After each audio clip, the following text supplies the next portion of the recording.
since we had that first storytelling outside the fence, so that would probably been 10, probably 11 years. It was on that first bus tour and we didn't know each other. So we were strangers until we told the story outside the fence. I first heard the story of my grandmother on the mission when we were growing up. And I can't remember, it was one of the uncles I think wanted to come into the races, mate races, and she whipped lasers at him. You know, you're only going in there to waste all your money and all the rest of it, and you don't know what the race course is until she told the story. And she got that story from my great grandmother. And then, yeah, we was only kids sitting around the kitchen table listening to the stories she was telling, and you know, stories do stick in your mind, and that's the story that stuck in my mind. You know, people don't understand how much it affects Indigenous people, the history of our people. And that's the thing, though, people don't realise the trauma that it's caused. You know, like, you try to be brave when you tell the stories, but it still affects you. You know, I go home and I sit down for an hour or so, not trying to forget the stories, but trying to listen to how my grandmother told the story. So, and a lot of people wouldn't understand that neither.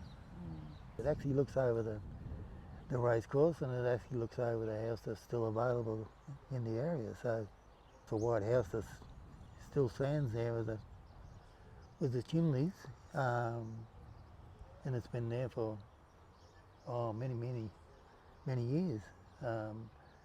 But before all the houses went around the area, my brother worked here in the quarry. And yeah, I used to come up here and see him when I used to work at school. And yeah, and you can see in the distance, you know, what it was like back then. Since we've done the program, say in 10 years, yeah, there's probably hundreds. You know, like sometimes I was doing 3 a week. You know, we brought a tour around of all Indigenous elders from around the state, and the community garden has opened up that area for us. You know, they don't just come and listen to the stories; they come and see the garden also, because they're fantastic. They can't get over how fantastic the garden is. You know, and we tell the stories about the native plants and all the areas, and like all the areas that, you know, around Warrnambool that not many people know about, is important.